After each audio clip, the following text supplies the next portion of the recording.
Muito boa noite, pessoal. Nós estamos aqui em mais um plantão podcast da saúde e hoje eu estou aqui com a minha parceira Vivi. Boa noite, pessoal. Sejam bem-vindos a mais um Plantão Podcast da Saúde com uma super, hiper, mega convidada que vai nos abrilhantar com muito conhecimento hoje, né, Iso? Isso mesmo, gente. E nós temos a honra de trazer aqui hoje a doutora Emanuele Reis, doutora Manu. Doutora Manu é nefrointensivista pediatra, gente. Então, assim, ela vai nos ajudar com várias coisas a respeito das crianças. Você que é mamãe, você que tem seu filho e tem algumas dúvidas a respeito de algumas doenças, né? A doutora Manu vai estar aqui hoje colaborando conosco a respeito de algumas dúvidas que possivelmente vocês tenham, né, doutora? Então vamos apresentar aqui. Tudo bem, doutora? Seja muito bem-vinda ao nosso plantão. É muito bom estar com você aqui hoje neste plantão. O nosso plantão podcast da saúde, nós sempre trazemos algum profissional da área da saúde para estar trazendo informações, porque o pessoal, né, é muito carente de informação.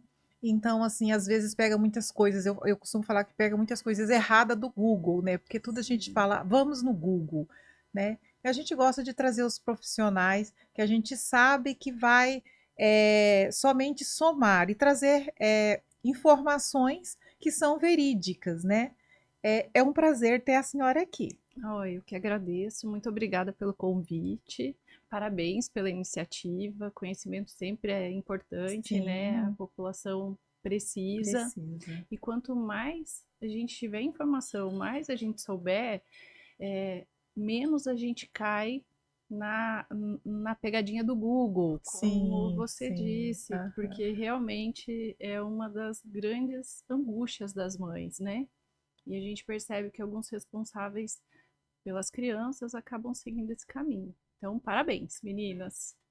É, Muito o sucesso. nosso intuito é mesmo estar passando informações fidedignas, né, para a população, porque no tempo de hoje que tem tantas tecnologias, está tão fácil as informações assim, muitas vezes a gente não sabe quais são as informações verdadeiras e quais são as informações falsas, né? Então a gente se perde na internet, né, nas redes sociais, pegando algumas informações que não são verdadeiras e pode acabar prejudicando, em vez de estar favorecendo, de promover saúde, né? Vai estar prejudicando a saúde, principalmente das crianças, né? Que é o lado frágil da sociedade, né? As crianças e os idosos, né? E a iniciativa do podcast ela veio justamente para isso, né, Iso? Trazer informação sobre saúde mais acessível para a população. Isso mesmo. E hoje a gente vai estar colaborando com as mamães que têm dúvidas, né, sobre para estar ajudando mais as nossas crianças, né, que é o nosso futuro. E assim a gente está muito feliz de ter aqui uma pediatra, né? Já tem vários pedidos, né, querendo pediatra, as mamães querendo pediatra, porque a gente já trouxe bastante enfermeiras, né, que mexem com furo de orelha, né, que mexe com materno infantil. E aí, Sim, pediatra a gente ainda não tinha trazido aqui, né, Vivi? legal. Bom que a gente vai conseguir tirar as dúvidas das mães, das tias, Isso, das é. vovós, todo mundo, Das tranquilo. vovós Que sempre ficam aflitas e angustiadas, né, com alguma coisa, sim. principalmente agora nessa época, na nossa época aqui da nossa região, muita queimada, o tempo muito seco, baixa umidade, a imunidade das crianças, né, fica muito fragilizada e as famílias ficam muito preocupadas, né, o que fazer, como fazer, onde procurar atendimento, qual especialista buscar. Então, hoje é o dia para a gente é, tirar um pouco dessas dúvidas a respeito da saúde infantil. Isso mesmo, doutora. Nós queremos começar assim, sabendo um pouquinho da sua história, da sua trajetória, da sua paixão pela medicina, pela pediatria e pela nefrologia, né? Nefropediatra também, né? Sim, Nossa, muito legal, gente. Quando eu nem sabia que aqui em Cuiabá tinha uma nefropediatra. Que tem. maravilha! Então, eu sempre, na verdade, quis ser médica. E eu falava para os meus pais que eu ia ser médica de criança. Eu fui a primeira médica da minha família. Eles são todos ou professores, ou comerciantes, advogados. Aí até causou um abalo na sociedade, porque todo mundo falava na minha casa que eu era muito sensível, então não ia dar muito certo, que eu ia ser muito chorona, não ia dar liga, como diz meu filho. Enfim, acabei passando na faculdade de medicina, eu fiz na PUC do Paraná. E quando eu entrei, o primeiro estágio que a gente faz é no pronto atendimento. Então você sutura, você faz gesso, você fica animadíssimo assim, né? Eu falei: "Ah, não vou fazer pediatria não, sai fora, vou fazer emergência". Tão legal e não sei o quê, animada. Quando eu passo no estágio da pediatria, deu ruim. Que a gente passava só na PUC, quando eu fiz faculdade, era só no sexto ano. Então, quando eu, assim, já ia me formar praticamente, né? Já estava no último ano da faculdade. Eu passei na pediatria e falei assim: Senhor, deu ruim, eu quero fazer pediatria mesmo. Meu currículo era todo para cirurgia, estava com estágios para cirurgia. E daí eu passei na pediatria. Ah, meu Deus, deu aquele match. Eu falei: então, vou para pediatria. Fiz pediatria no Hospital Pequeno Príncipe, que é um hospital referência, né, na Sim. América Latina, é exclusivo pediátrico, né? E quando eu comecei, eu amava todos os estágios. Me encantava com todos, assim, eu tinha muita dificuldade de escolher.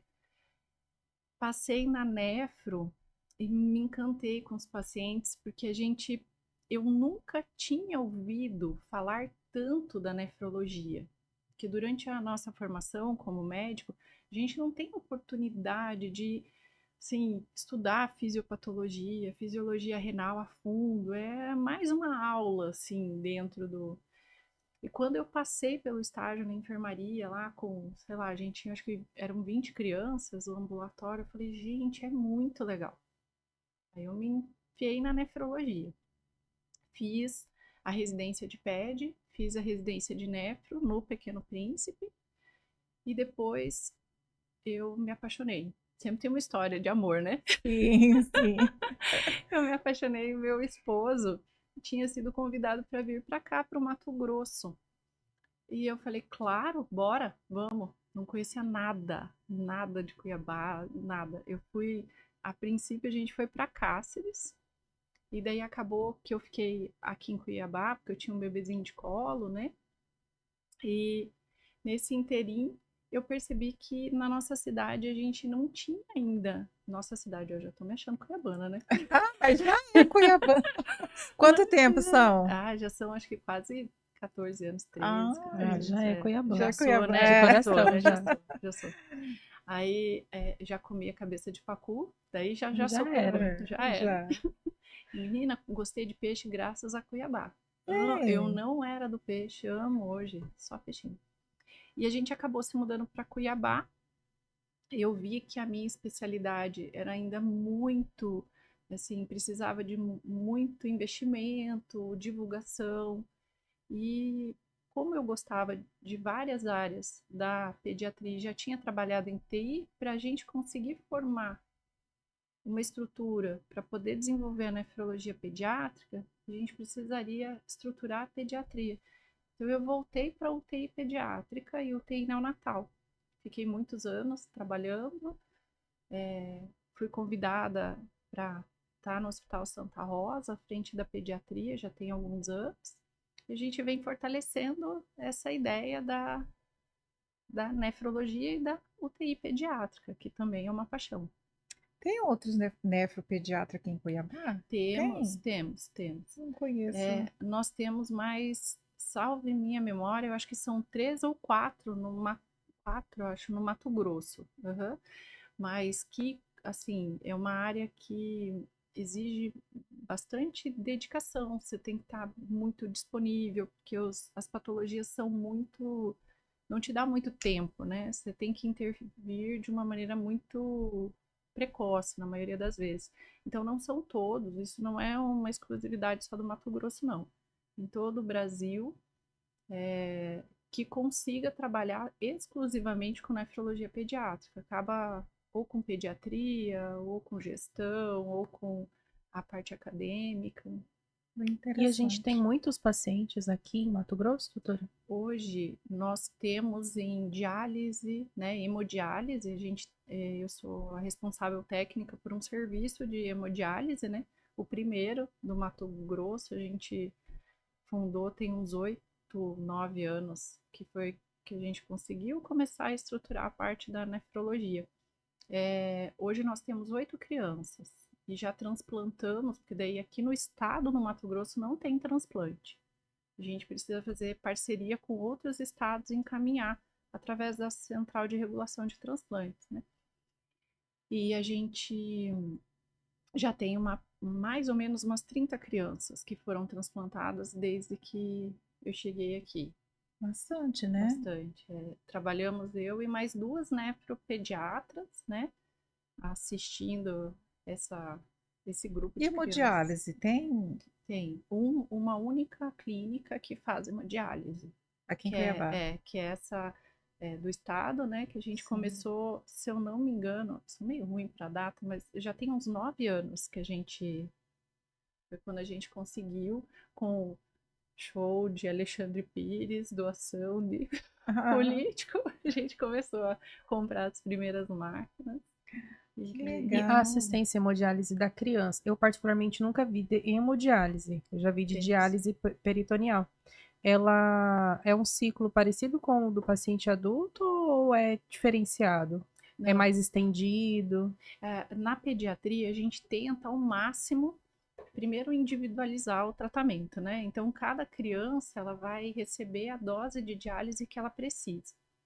Hoje a gente tem a hemofiltração, hemolenta, desculpa, que é uma hemodiálise mais devagarzinho, que infelizmente no nosso estado ambulatorial a gente não tem ainda, mas assim, é a menos impactante, porque a gente tem que pensar assim, nosso rim, todo mundo tem 2 rinzinhos que vai filtrando o sangue ao longo de 24 horas, certo? Uhum. Aí quando para de funcionar os 2 rins, você coloca na hemodiálise, digamos. Aí você vai fazer 2 horas, 3 horas, 4 horas, 3 vezes por semana só. Então fica um dia e meio sem diálise e vai ter que filtrar tudo em 3, 4 horas. Isso para o organismo acaba um impacto meio ruim, sabe? Mas por isso que a gente acaba individualizando. Cada criança, se tem diurese residual, se ainda faz xixi, conforme os exames de potássio, conforme a dieta. Tem criança que é super CDF. Não sei se fala CDF ainda, né? Mas super certinha e tal. Aí a gente consegue manter mantendo uma dieta mais rigorosa, digamos assim, consegue diminuir o número de horas da diálise. E qual a faixa etária dessas crianças, doutora? A gente tem criança de 5, acima de 10 quilos, até adolescentes com 15, 16 anos. A gente vai ter agora uma festa de 15 anos, quando tem as menininhas, né, debutam. A gente faz festa, faz o nosso baile lá na Ai, que legal, hemodiálise, gente, muito tem bom. várias. Legal. E, doutor, a hemodiálise, ela é a última indicação antes do transplante? Então, isso, Vivi, muito legal essa pergunta, porque o pessoal às vezes pensa que a hemodiálise, ou melhor, que o transplante é cura. E na verdade o transplante não é cura, é uma modalidade terapêutica. Então, se o teu rim, se você tem os 2 rinzinhos, daí eles começam a parar de funcionar, ou seja, funcionam menos que 15%, os dois. Ou você começa quando é criança, tem dificuldade de crescer, dificuldade de ganho de peso, distúrbios ácido-básicos importantes, né, por causa da insuficiência renal, a gente indica uma terapia renal substitutiva. Das terapias renais substitutivas, existem 3: a hemodiálise, a diálise peritoneal e o transplante. Os 3 são na mesma linha. Tanto que tem crianças que a gente indica ficar na diálise peritoneal e contraindica o transplante, seja por uma questão social, cultural. Hoje, às vezes, nós temos pacientes indígenas que têm dificuldade da língua, da cultura, ajuste de dieta, então pode ser, ou pacientes com neuropatia progressiva, que você vai fazer como um tratamento paliativo de suporte, mas não, então opta por uma diálise peritoneal, uma hemodiálise, e não um transplante, digamos assim, sabe? A criança que pode ter uma insuficiência renal e passar por diálise peritoneal ou hemodiálise, como que é esse diagnóstico? Como que a gente identifica os sintomas? Isso a gente já consegue ver desde o pré-natal ou é ao longo da infância? Então, o pré-natal, ele pode dar uma dica. É importante fazer um pré-natal regular. Outra dica é história familiar. Então, hoje a gente sabe que algumas doenças são genéticas, né? Então, transmite de pai, vô, vó para filhos, por exemplo, doença policística, né? Ela é a nossa primeira dama, ela é transplantada, ela tem doença policística. É uma doença familiar, a gente tem a transmissão genética dessa doença.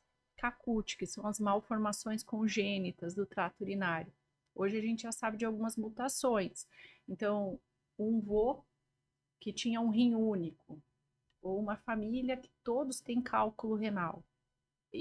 Essas são dicas, sabe? Depois que nasceu, se não se apercebeu no ultrassom morfológico alguma malformação, o que a gente tem que procurar? Ao exame físico, né? A mãezinha pode olhar, claro, óbvio, porque o olhar mais cuidadoso é o olhar da mãe, né? Tanto que na pediatria a gente aprende.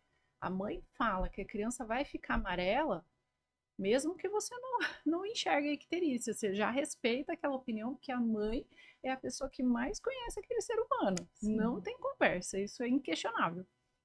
Então, quando a mãe percebe, assim, ao exame físico, uma alteração em alguma altura da coluna, um tufozinho de cabelo, um furinho a mais próximo ao finalzinho da coluna, que antigamente falavam, não sei se vocês já ouviram isso, que é onde encaixa a asinha do anjo. Já ouviram falar isso? Não. Que às vezes aparece.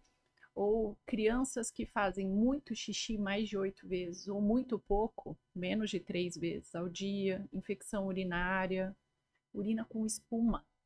Tudo isso pode ser um, um sinal de alerta para doença renal. E tem como prevenir? Sim, sim. Quanto antes for feito o diagnóstico, mais ações a gente pode tomar, iniciativas, né, para prevenir a evolução da doença renal crônica. Então, dependendo da causa, né, um marcador de lesão é a presença de microalbuminúria na urina. Quando a gente faz o exame do EAS, se tiver lá proteinúria, uma cruz, já pode ser um sinal de alerta para doença renal. Então é importante que essa criança repita o exame de urina. Os médicos das unidades de saúde, os pediatras generalistas, né, médico da família, geralmente eles colocam como exame de triagem o exame de urina, é o EAS. E outro marcador de função renal é a creatinina. Infelizmente, a gente não tem o hábito, mas o meu sonho de consumo era que todo mundo medisse a pressão. Porque a criança, ela tem, né? Vocês que já trabalharam em UTI sabem que a gente tem o manguito, né? Que é aquele aparelhinho de pressão, conforme o tamanho da criança, né? E cada nível de idade tem um nível pressórico para aquela faixa etária, né? Exatamente. E esse acompanhamento nas consultas, a pressão da criança, ela pode ser um marcador de triagem. Sim, sim. Uma criança com a pressão acima de 12/8 já é um sinal de alerta. Crianças menores, né, de menor que adolescente, pré-adolescente, a média de pressão é menor que 11/7. E conforme você for diminuindo, né, mais novinho, a pressão vai ser menor. Então, uma pressão, por exemplo, igual a gente escuta, né? Ah, minha pressão deu 13/9, tá super boa. Não, não tá super boa, né? É um sinal de alerta. A gente só tem que ter certeza porque às vezes isso é diferente do adulto. O adulto já é hipertenso, um hipertenso grave, uma pressão de, sei lá, 15/10, 16/10. O alvo dele não vai ser 12/8. Às vezes a programação terapêutica do cardiologista, do nefrologista é um pouquinho diferente, porque a pressão é muito alta e daí tem outros alvos, né? Na infância, geralmente, a gente não tem uma pressão Algo. alta. A gente vai tentar diminuir o máximo possível para que esse rim dure bastante. A média de vida dessas crianças, doutora? Depende muito. Ela é mais baixa que a população geral, né? Tem um impacto significativo. E eu acho que uma pergunta que a gente dificilmente se faz, mas que é importante, é o tempo de vida do rim. O rim tem prazo. Por isso que eu disse que o transplante ele é uma terapia renal substitutiva, como a hemodiálise e a diálise peritoneal. A média de vida do rim é 12 anos. Então vamos pensar que é uma criança que nasceu com uma malformação renal. Aí, infelizmente, não foi diagnosticada a tempo e acabou evoluindo para uma doença renal crônica terminal. A gente coloca ela em hemodiálise, ou diálise peritoneal, ou transplanta. A hora que ela transplanta, digamos ali que ela está com 5, 6 aninhos, esse rinzinho, a média de vida dele é 12 anos. Então, com 17 anos, vai precisar de um novo transplante. Aí você coloca mais 12, 29. E assim seguimos. Por isso que é tão importante a gente cuidar com muito amor e muito carinho desse rinzinho ali que já tá adoecido, né? Uhum. Doutora, o caso mais assim de transplante, eu posso fazer, a criança pode receber um rim transplantado a partir de qual idade ou a partir de quantos quilos? Então depende do centro, né? Por exemplo, alguns centros só fazem adolescentes e adultos, né? Os de menores, que são aqueles de baixo peso, geralmente acima de 15 quilos, assim, que consegue. Como o paciente renal tem muita dificuldade de ganhar peso, uma, uma criança saudável, 15 quilos é 1 ano e meio, 2 anos, né? Alguns a gente pega com 1 ano só vortinhas, né? Como diz o outro, só bolinhas. Mas o paciente renal não. O paciente renal ele acaba tendo uma dificuldade pelo gasto metabólico, né? Uma dificuldade de ganho de peso. Então eles acabam chegando nesse peso-alvo mais tarde, né? Infelizmente. E hoje, como que funciona hoje a questão da doação? É, a população hoje em dia, como que isso hoje está na sociedade? A senhora que está ali na linha de frente. Os casos que podem ser os potenciais doadores, né, que a gente fala. Sim. Quais são os principais desafios de ter esse potencial doador para poder ofertar, né, para uma família, para uma criança, pelo menos aí mais ou menos 12 anos, mais 12 anos É. de uma variabilidade, né, dentro Isso. É. Essa outra super importante, eu adoro essa pergunta. O que que acontece? Eu acho que a gente tem uma ideia hollywoodiana da doação de órgãos, né? Que vai ter todo alguém vai botar em risco um ente querido meu para pegar os órgãos e vender.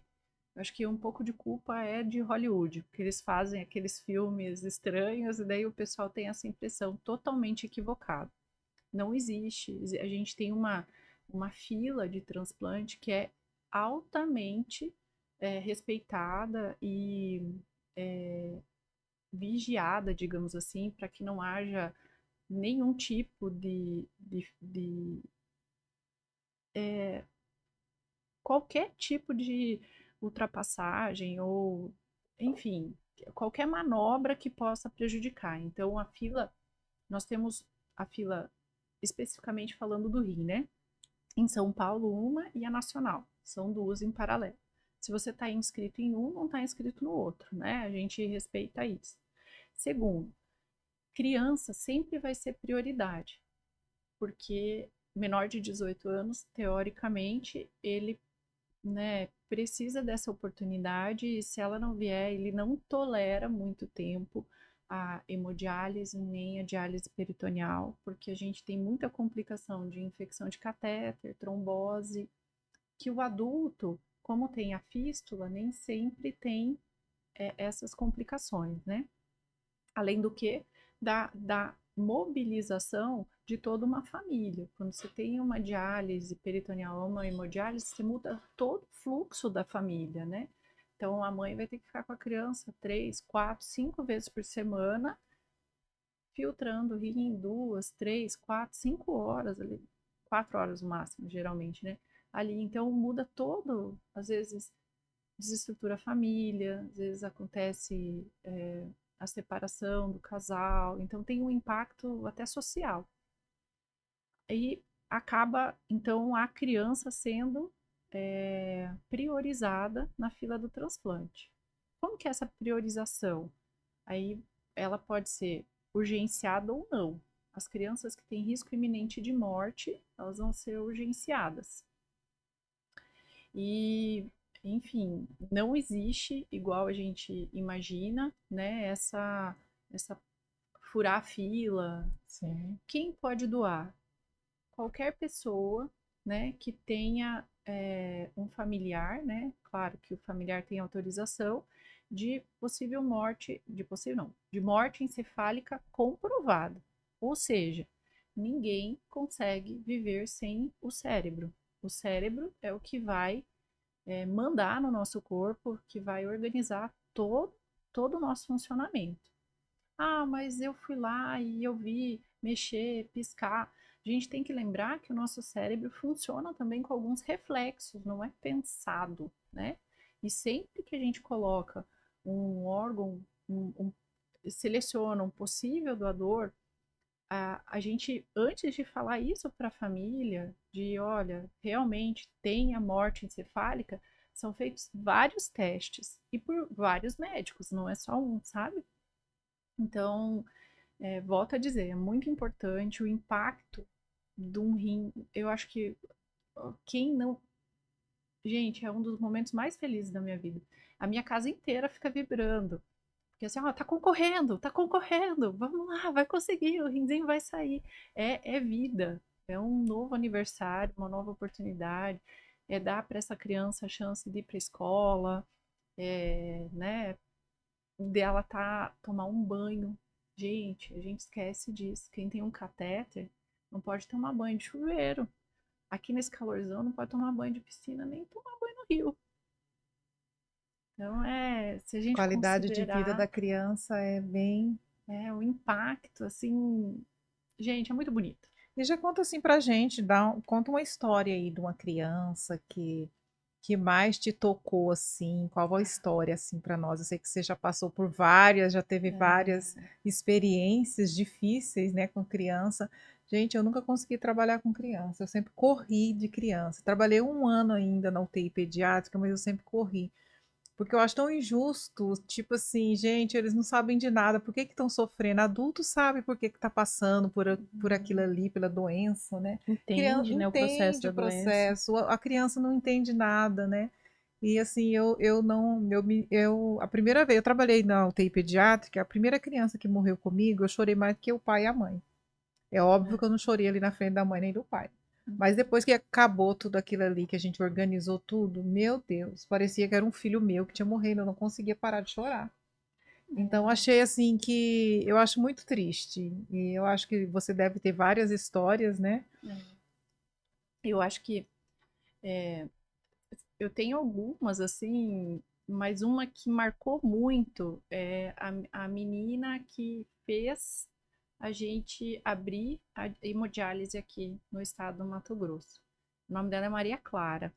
A Maria Clara, ela tinha um tumor renal num rim único e ela precisou tirar esse rinzinho e acabou que não tinha outro rim e parou de funcionar, entrou em diálise peritoneal, logo houve falência do peritônio, precisou passar para hemodiálise e a gente na correria tentando transferir para outro centro e os centros abarrotados de criança, porque não cabe mais criança nos grandes centros, né? E, enfim, E a gente começou numa comoção, assim, toda a equipe. Eu, a equipe multiprofissional, a equipe médica, porque nós trabalhávamos em 4 nefrologistas, né, na época, e a gente chegou até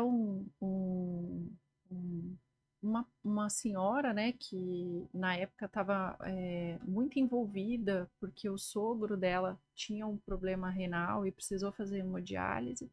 A gente falou com a dona Margarete, o nome dela, e ela nos ajudou, sim, levantou a bandeira e falou: não, vamos fazer. A gente foi atrás de show de Alexandre Pires, que fez a doação para a gente conseguir comprar as máquinas. E depois de, eu acho que, se eu não me engano, agora, eu acho que 4 a 6 meses que ela estava na UTI, ela saiu.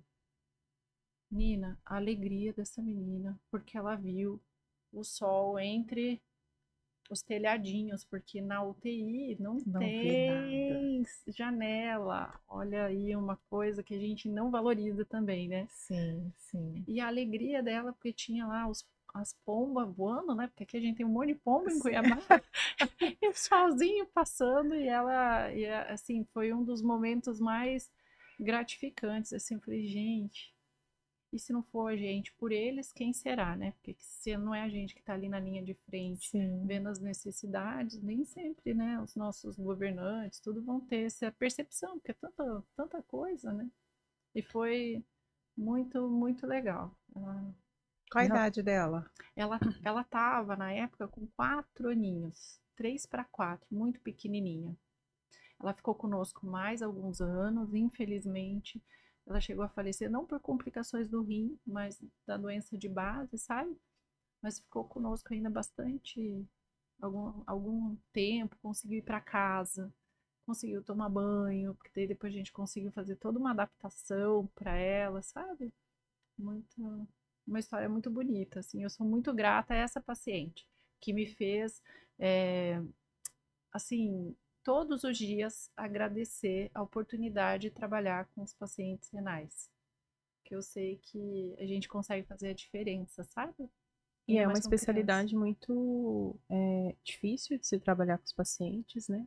Sim, É muito difícil lidar com a realidade de paciente, saúde, doença, família, sim, a presença do pai, a presença da mãe, às vezes de outros familiares que também querem se apropriar ou que acabam sendo o círculo, né, de apoio da mãe e do pai ali na divisão dos cuidados, sim. porque é muito cansativo a hospitalização. Veja, 6 meses de É, hospitalização em UTI. é. Muito, né? E o A vida rim, ele toda. é intimamente relacionado ao medo, né? O sentimento do medo. Porque é o medo de perder a vida a qualquer momento, é o medo de comer, é o medo de dormir e não acordar, porque a uremia, como o rim é muito silencioso, infelizmente é uma coisa que pode acontecer, né? Pode fazer uma parada súbita, né? Então o rim ele traz o medo, ele traz o medo para a família. A família fica angustiada, meu Deus, meu filho. Tanto que eu tive um pacientinho que ele estava já adolescente, entrou na diálise já ali mocinho, né? Consciente. Ele começou a fazer tanta dieta que chegou uma hora que ele estava desnutrindo, porque ia se restringir e comer tudo de medo. Então, é outra coisa que a gente trabalha bastante nessas famílias. Doutora, é, as causas da doença renal aguda, além de congênita, além de ser secundária à hipertensão, diabetes, também pode Uhum, estar, né, presente na pode, criança. Pode estar relacionada também ao uso indiscriminado, uso sem prescrição de medicamentos? sim. Principalmente anti-inflamatório. Deus, como o povo adora anti-inflamatório, né? A gente, assim, eu até gostaria muito que as mães, os cuidadores voltassem a acreditar nos chás, né? Na dieta saudável, no repouso para recuperação da criança.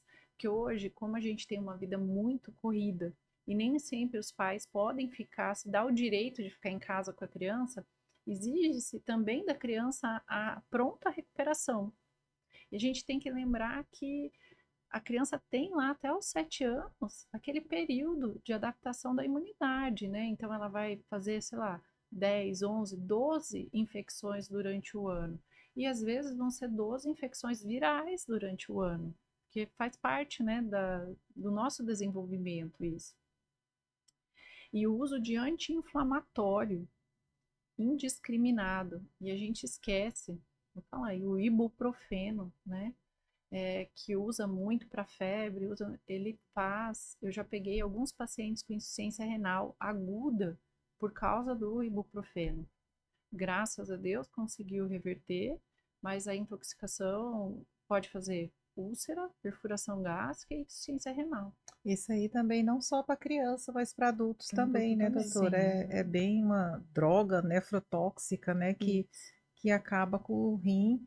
É, tem uma colega nefrologista que a gente sempre conversa a respeito dos pacientes e ela sempre faz essa colocação. O ibuprofeno, ela briga com os pacientes, falando, toma qualquer coisa menos ibuprofeno. E a gente tem o hábito, porque, claro, o sabor, né?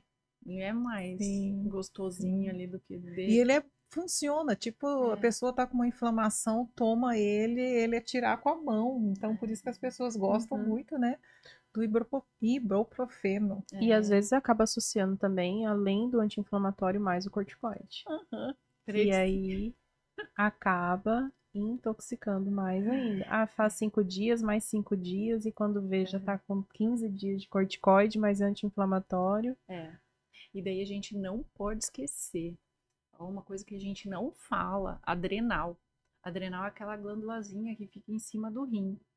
E a adrenal, ela produz o nosso corticoide numa dosezinha mínima lá, o necessário, não é mínima, né? O necessário, o adequado para o nosso organismo funcionar, frequência cardíaca, respiratória, tudo bonitinho, né? E daí, quando a gente começa a usar o corticoide indiscriminadamente, dexametasona, hidrocortisona, prednisona, principalmente se usar mais de 10 dias, você inibe a produção do corticoide do seu organismo.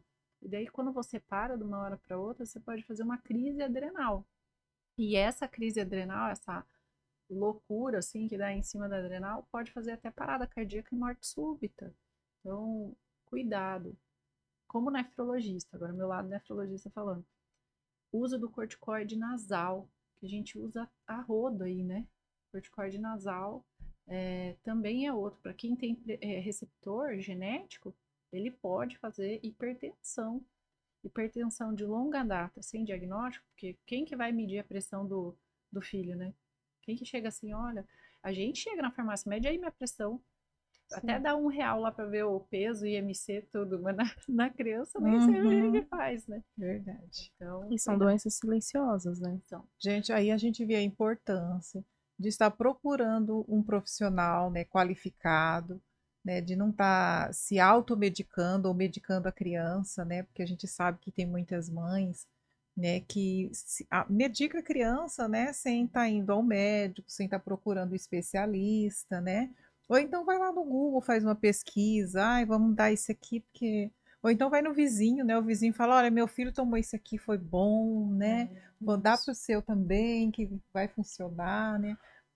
Por isso que o intuito do nosso programa é estar trazendo essas informações com profissionais qualificados, para que você que esteja em casa, você mamãe, você acenda o alerta, né? sim, Está acontecendo alguma coisa errada, vamos procurar um profissional, né, para poder nos ajudar, não tá procurando outros meios, né? Está indo num profissional que o profissional que vai poder tá trazendo o melhor, né, para o seu filho que estudou, né, que se especializou, para estar trabalhando com a criança, né? E eu já gostaria de agradecer aos nossos patrocinadores, Folha 360, Jornalismo de Ponta. Quem quiser ficar bem informado, acesse a Folha 360. E Clínica Trinitar, onde nós temos os melhores profissionais de Cuiabá, né? Você que queira, precise de dermatologista, psiquiatra, psicólogo, cirurgião plástico, enfermeiras dermatológicas que fazem tratamento de feridas, que trabalham com tratamento de feridas lá na Clínica Trinitar. Temos tudo isso, gente. E doutora, vamos passar agora, vamos falar um pouquinho sobre as doenças sazonais, né? Porque assim, né, nesse tempo nosso, né, aqui de Mato Grosso, vamos ver as doenças sazonais aqui de Mato Grosso, né? Esse tempo nosso, se bem que a queimada não está só aqui no Mato Grosso, né? Hoje deu que São Paulo tá, né? Quais são as doenças que predominam aqui, as sazonais, que nós, principalmente nas crianças, né, que sofrem mais com isso. Sim, aqui em Cuiabá, no Mato Grosso em especial, mas principalmente Cuiabá, pela baixa umidade, igual a Vivi já falou, sabe? A gente precisa lembrar das afecções respiratórias, tanto de trato respiratório superior como inferior, né? Essa época do ano, umidificador, aí a gente tem que cuidar, porque às vezes coloca o balde de água e a criança pode se afogar, né? Então, cuidado com os acidentes domésticos, mas colocar toalha molhada, quem não tem, né, condições de ter um umidificador, se for colocar um balde de água, colocar alto, né, para que a criança não tenha acesso. Daí, infelizmente, nesse período, fica todo mundo muito ressecado, as mucosas, o que predispõe às infecções respiratórias. Aí a gente pode ter infecção viral, que é o mais comum. Eu sei que ninguém gosta de ouvir isso, se sente frustrado porque o vírus ele fica lá dentro do nosso organismo 7 a 10 dias, a criança fica... Outra virose. Outra virose. Exatamente. Ninguém gosta. Ou então Qual fala, o tudo é diagnóstico? virose. Qual o Tudo é virose. diagnóstico? Virose. A gente tem a possibilidade de fazer alguns painéis, né? Que hoje a gente tem a possibilidade, é um investimento alto, mas ele consegue dizer o nome do vírus que está fazendo aquela afecção, né? Uhum. Mas vai mudar a conduta? 80, 90% das vezes não. Quando que um vírus respiratório muda a conduta? Quando a gente sabe que é, por exemplo, H1N1, que a gente começa com o Tamiflu, né? E tem tempo ainda para iniciar o Tamiflu. Voltamos a ter as infecções por H1N1, né? As pneumonias, né? Infelizmente, esse ano a gente teve também. Então, é importante ter essa percepção. H1N1 ainda está tendo muitas? Influenza ainda temos, e é porque ela tem um ciclo, né? Os Uhum. infectologistas podem explicar melhor para vocês. Eu vou dar uma pincelada aqui. Mas nós temos um ciclo a cada tanto tempo, salvo minha memória, acho que 4 ou 5 anos, o vírus, ele dá um upgrade, digamos assim, ele dá uma melhorada. E a vacina já não pega todos os subtipos. Então é nesse ano que a gente tem os casos mais graves aparecendo. Aí a equipe de vacina se adequa a essa Nova variante. nova variante e faz uma vacina mais adequada que perpetua por mais alguns anos, né? O que mais? A dengue, né? Chikungunya. Menina, quanta chikungunya, né? Que a gente teve esse ano, não tanto nas crianças, mas adolescente e adulto jovem, com persistência dos sintomas, né? Da artrite. Ai, eu tenho pavor da chikungunya, porque eu tive chikungunya, fiquei muito ruim. Fiquei em isolamento, achei que eu ia morrer com a chikungunya. Muito Como que tá a ruim. incidência da dengue, a dengue complicada, a dengue hemorrágica, a dengue que necessita de hospitalização? Os casos mais graves são os de atendimentos são os de atendimentos que demora a buscar o atendimento? Acho que não, Vivi. O que a gente percebeu é que a dengue esse ano até veio alguns trabalhos, né? Mostrando, salve minha memória, acho que a gente teve até agora, em 2024, acho que 7 ou 8 mil casos já de dengue de, é, notificados, né? Notificado. E teve o que a gente percebeu? Antigamente a dengue ela se comportava igualzinho no livro, assim, sabe? Bem bonitinha, dor, febre, nananã. E agora não, ela já tá vindo com às vezes dor abdominal, diarreia, cefaleia. Ela tá um pouquinho, a manifestação um pouquinho diferente, tanto que em alguns pronto atendimentos, inclusive né? Por exemplo, no Hospital Santa Rosa, que é onde eu tenho mais contato, a gente já tem esse protocolo. Criança que vem com febre, prostração, a gente faz a triagem para dengue e, infelizmente, a gente está vendo bastante caso. Independente do tempo, né? Não é o tempo que vai dizer, tá complicando e vai piorar, é o subtipo, né? Uhum. Aqueles que vão evoluir com dengue hemorrágica. Doutora, a senhora falou da influenza, Uhum. que é uma doença, um vírus, né, É. respiratório. E a Covid na criança? Como que tá essa incidência hoje aqui em Mato Grosso? Olha, não tem o registro, né, da Secretaria de Saúde, assim, atualizado, peço desculpa, mas o que eu vi, o que a gente percebe no dia a dia da assistência é que deu uma diminuída. E os casos vieram mais com, assim, também mais leves, né? Eu acho que o impacto da vacinação, graças a Deus, e é importante, né? A gente sabe, os pediatras, nós pediatras, defendemos muito a vacinação, porque a gente sabe o impacto. Eu acho que a vacina qual que é que fazia tetraplegia quando a gente era mais jovem, que deixava sequela, eu acho que ela é o maior Polio. da poliomielite. Eu acho que ela é o exemplo de como a vacina muda o prognóstico. Sim, sim. Quantos de nós, né, tivemos amigos, tios que tiveram a sequela da poliomielite, né? Ou na nossa época também, o sarampo que matava, graças a Deus, hoje, né, a gente nem ouve mais isso. Então, A coqueluche também tinha diminuído muito os casos com a vacinação. agora deu uma Deu uma Um voltada, upgrade voltou, né? Na voltou, coqueluche. Pode ser voltou. uma mutação do próprio A vírus. gente sabe que pro- próximo à adolescência, a criança baixa o número de anticorpos, daí ela tem uma predisposição a fazer um quadro de coqueluche, né? Aí esse adolescente entra em contato com o lactente que não tem a vacina e vai Ai, se faz um retroalimentando ciclo. ali o ciclo. O que a gente percebeu é uma mudança na manifestação da coqueluche. Antes a gente tinha aquela tosse em guincho, né? E que isso não tá tão mais característico, mas Quais as mais comuns hoje, as doenças sazonais em crianças? que a gente. Eu sei que o pessoal não gosta disso, mas infelizmente são os vírus, são os mais comuns.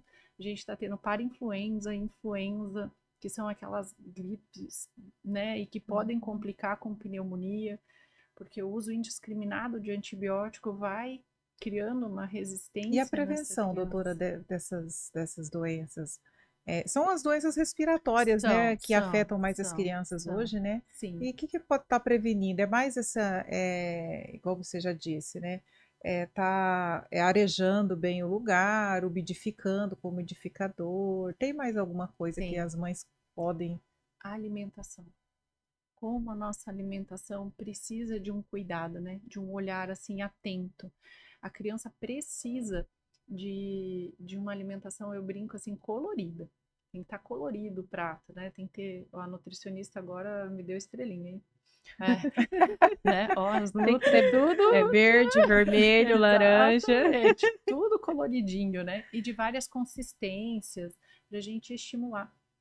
Eu sou a geração Coca-Cola, né? Então a gente tomava Coca-Cola uma vez na vida, outra na morte, né? Então, quando conseguiu ter um pouquinho de dependência, o que você quer beber? Refrigerante. E é esse exemplo que você dá para o seu filho, né? A gente não tinha o acesso a chocolate, a bala, daí começou a ter um pouquinho mais de renda, o que você faz?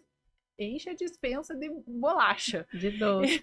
E é o exemplo que você dá para o seu filho. Então a gente precisa resgatar aquela dieta saudável, com frutas, verduras, legumes, ter o prazer de cozinhar, né, o alimento assim, com aquele toque de mãe, e não, né? Inclusive, essa semana a gente estava com umas amigas e aí a gente comentando, né? Quem tinha o paladar infantil e quem ainda não tinha. E aí eu falei, gente, lá em casa eu tenho paladar infantil, eu tenho que me corrigir. É. Mas também tenho uma pecinha em casa que adora um doce, adora um refrigerante, e aí você vai controlando. É. Mas eu acho que, assim, cada vez mais Eu acredito, né? E eu tô vendo também, né? Eu acredito e vejo que a gente tem mudado bastante de um tempo para cá, Uhum. né? Eu acho que os pais estão mais conscientes, as pessoas em si estão mais conscientes com a alimentação, as pessoas eu acho que têm se cuidado mais do que, vamos dizer assim, uns 10 anos atrás, né? Eu acho que sobre alimentação, tanto que tem tanto nutrólogo agora, nutricionista, todo mundo falando, todo mundo em cima. As pessoas eu acho que estão meio se conscientizando, estão vendo tanta doença feia, tanto, né, pandemia aparecendo aí. Eu acho que as pessoas estão se cuidando um pouquinho mais do que assim, vamos dizer, uns 10 anos atrás, né? Sim. Eu acredito que. E uma coisa que eu acho que é importante, porque assim, na nossa geração, volta a dizer, não que a gente é velho, a gente é tudo novinho, mas o que, que a gente ganhava de reforço positivo? Uma bala, né? No Natal, você comia um doce gostoso e tal. Eu acho que isso tem que desmistificar. A gente precisa fazer igual a gente vê mesmo o europeu fazendo. O que, que você dá de presente? Uma bandeja de morango. É uma bandeja de uva, né? E valoriza a fruta, valoriza.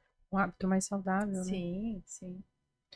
Doutora, a senhora falou sobre infecção urinária, sobre o xixi espumoso, a infecção urinária na criança, a apresentação dela, a recorrência dela. Qual o impacto disso na saúde dela? Então, olha que interessante. A segunda principal causa de infecção bacteriana na criança é a infecção de urina. E nem sempre a gente consegue fazer esse diagnóstico. Por quê? Você vai ter que colher a urina e fazer uma cultura para dar o diagnóstico. Já é difícil a gente coletar a urina com controle do esfíncter, que imagine um bebezinho com fralda, né?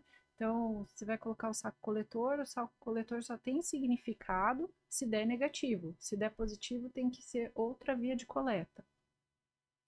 A incidência, então, de a procura da infecção do trato urinário na criança menor de 2 anos, que não tem controle de esfíncter, tem que ser sempre que tiver febre na criança e não tem sinais localizatórios, ou seja, não é uma garganta, não é uma infecção intestinal, não é infecção de ouvido, então não é infecção pulmonar, tem que investigar urina, sempre. Aquela criança que está com dificuldade de ganho de peso, aí você modificou a dieta, ajustou, né, toda, porque não vale só a criança ajustar. Eu falo isso daí, não, é trabalho em equipe, nós somos família, é todo mundo ajustando a dieta. Ajustou a dieta, a ingestão hídrica está adequada, a criança continua com dificuldade de ganho de peso e crescimento, tem que investigar infecção de urina. E a principal causa são as malformações do trato urinário, que é o refluxo, que volta a xixi da bexiga para o rim, refluxo vesículo-ureteral. Nos meninos, a gente tem a válvula de uretra posterior, que é uma membrana que fica na altura da próstata, né, da membrana da uretra prostática e que não permite um fluxo de urina adequado. E outras malformações, inclusive, uma coisa bem interessante, quando sai a criança da fralda, que ela começa, a gente fala que vai para a escolinha e todo mundo sai da fralda por manada, né? Que um vai imitando o outro vai imitando o outro e todo mundo sai da fraldinha. Mas se a criança não tiver no momento do desfraude, se não houver esse respeito, ó, outra história interessante, vocês estavam me pedindo aí. A criança começa a entender que o ciclo da micção é o contrário do que ele deve ser. Então, quando está cheia, ela segura, quando está vazio, ela faz força para fazer xixi, e isso faz ela segurar o xixi, segurar o cocô, fazer infecção urinária de repetição, desenvolver um refluxo, que é voltar xixi da bexiga para o rim secundário. Isso Nossa. faz cicatriz renal e a criança perde o rim.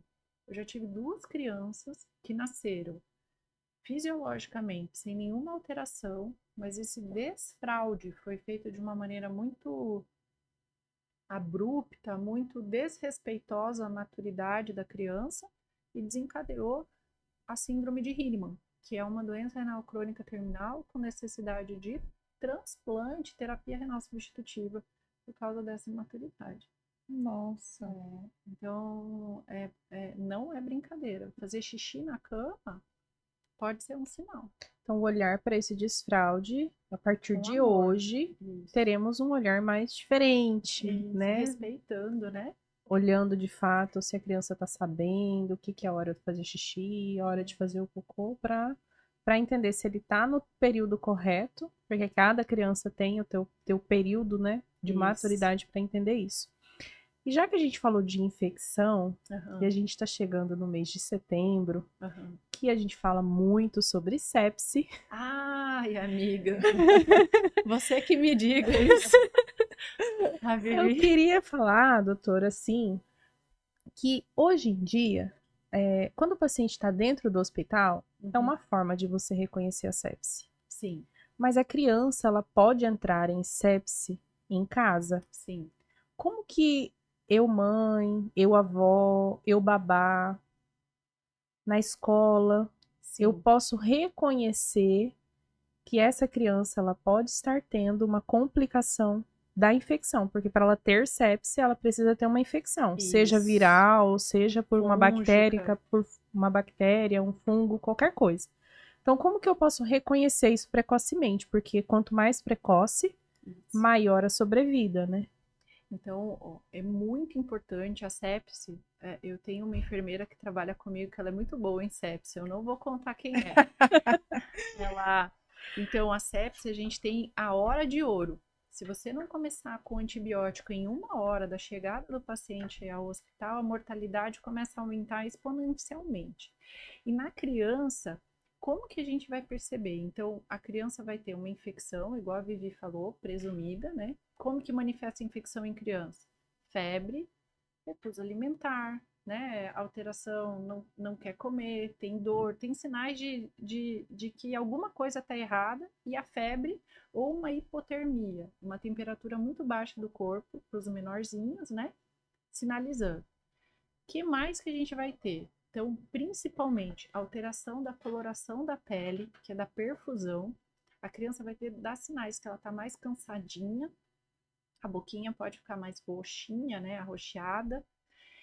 Alteração do sistema nervoso central, então a criança pode ficar mais sonolenta, ter uma letargia na resposta, sabe? Uma criança que a criança ela não vai, por isso que eu gosto muito de criança. A criança não vai tentar te enganar.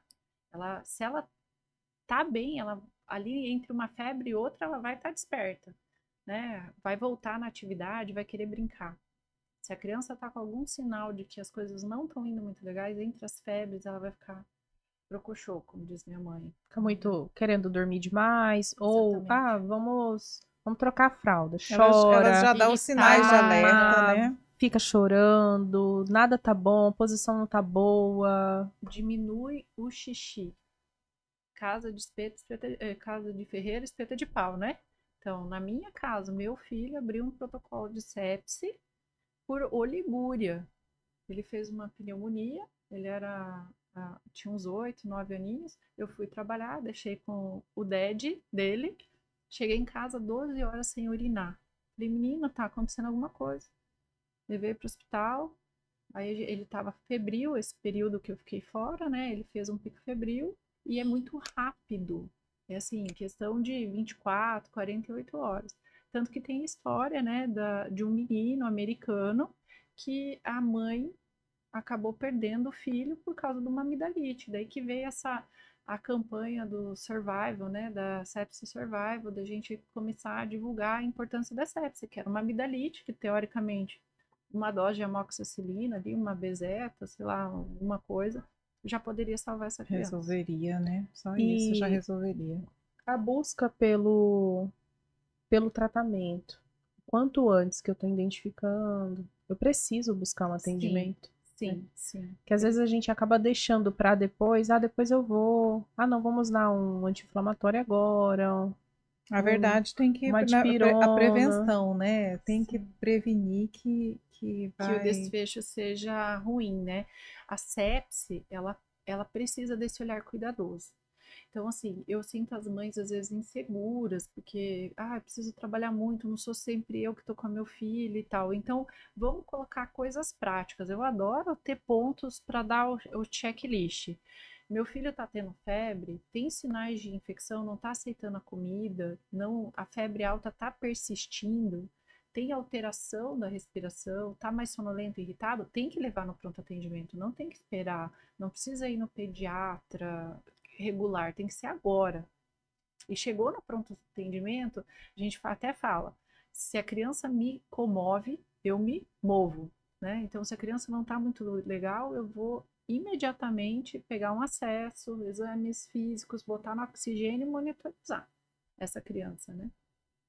Gente, nós estamos já na nossa reta final, né, do nosso programa. Já temos 1 hora aqui conversando. A conversa estava tão boa, né? Resolvemos tantas coisas aqui, tiramos tantas dúvidas. Eu tenho certeza que todas as mães vão amar esse podcast, esse plantão, porque tirou muita dúvida, né? Sim, Deixou com certeza. muita mãe alerta, né? Deixou muitas coisas evidentes que assim precisa de um cuidado, precisa de um profissional, precisa de alguém que saiba, né, mesmo para estar orientando, para estar direcionando essas mães mesmo. Doutora, a gente já está terminando e eu gostaria que você deixasse um recado para essas mães que estão em casa, para esse pessoal que está nos assistindo, que está nos ouvindo. Que a gente deixou de perguntar? Teve alguma pergunta, assim, alguma coisa importante que nós deixamos passar aqui? Ou algum recado que você gostaria de deixar para o pessoal de casa? Então, eu acho que uma coisa importante, assim, é que toda criança tem que ter um pediatra para chamar de seu, que conheça o jeitinho dela, que perceba quando ela não está muito bem, que perceba o momento de intervir com a dieta, com as orientações de sono, de tela, né? Então, hoje, se eu posso deixar um recadinho, todo mundo tem o direito de ter um pediatra para chamar de seu, as criancinhas, que eu acho que faz uma repercussão muito positiva no desenvolvimento e na relação, no desenvolvimento da criança e na relação familiar, né? Isso mesmo, né? Se uma mãezinha ou um familiar precisar de uma consulta com a nefropediatra do Plantão Podcast de hoje, onde ela te encontra? Então, ela me encontra, eu, né, sou coordenadora e estou na pediatria lá do Hospital Santa Rosa. Então, se precisarem, eu estou lá, estou à disposição para ajudar, né? Eu trabalho com paciente do SUS, então eu tenho os ambulatórios da Univag e na Santa Casa. E agora eu voltei com o consultório, né, lá na Clínica da Vita, da hemodiálise, que faz hemodiálise, é um centro de tratamento renal. Então, se precisar, eu estou à disposição. E se entrar em contato com vocês, precisarem de esclarecimento de alguma dúvida, estamos junto. A doutora é bem acessível, gente. Olha, trabalha em vários lugares, né? Então tá bem acessível. Então, doutora, gostaria de agradecer mesmo mais uma vez a sua presença. Realmente foi uma honra tê-la aqui conosco e assim foi muito bom, né, Vivi? Muito produtivo. Eu tenho certeza que esclareceu muitas dúvidas, né? As informações que nós tivemos aqui hoje foram informações assim que eu fiquei aqui mais assistindo mesmo, né? Porque a doutora deu uma aula aqui para gente. A gente só gostaria de agradecer mesmo por você ter aceitado o convite. Muito obrigada mesmo. Eu tenho certeza que todo mundo aqui satisfeito com todas as informações, ainda digerindo um pouco, né, das informações São que foram muitas informações, né? Se tiver mais alguma dúvida, pode deixar no chat, né, que a gente passa para a doutora. E no próximo plantão, ou nos próximos plantões, a gente vai esclarecendo com a comunidade, né? Que é extremamente importante. Se alguém tiver alguma dúvida, quiser entrar em contato, quiser fazer alguma pergunta da parte da pediatria, da nefropediatria, a gente pode entrar em contato no nosso chat, né, no nosso Instagram também, né, do podcast Plantão Saúde, e a gente dá um jeito de responder, de passar para a doutora, a gente tem um contato, passar para a doutora, então a gente fica à disposição aqui. E eu já gostaria de agradecer a todos que estiveram conosco em mais um Plantão Podcast da Saúde. Nosso muito obrigado por ter estado, por ter participado de mais esse plantão aqui, que foi maravilhoso, né, Vivi? Foi sim. E convidar vocês a divulgar o Plantão Podcast entre os amigos, entre a família, os colegas, porque com certeza essa informação ela vai e pode salvar uma vida. Um diagnóstico precoce de uma nefropatia, um diagnóstico precoce de uma sepse, o uso adequado de um medicamento, né, que pode salvar essa criança, né, do uso indiscriminado de qualquer tipo de medicamento. Então, divulga o Plantão Podcast, que o objetivo dele é fazer a divulgação de informações acessíveis para você, para sua família, para o seu amigo. E, doutora, muito obrigada, gratidão, gratiluz por abrilhantar nossa noite do Plantão Podcast. Isso mesmo. E muito boa noite para você. E nós esperamos você todas as quarta-feiras, às 19 horas, aqui conosco, no nosso Plantão Podcast da Saúde. Até mais. Tchau, tchau.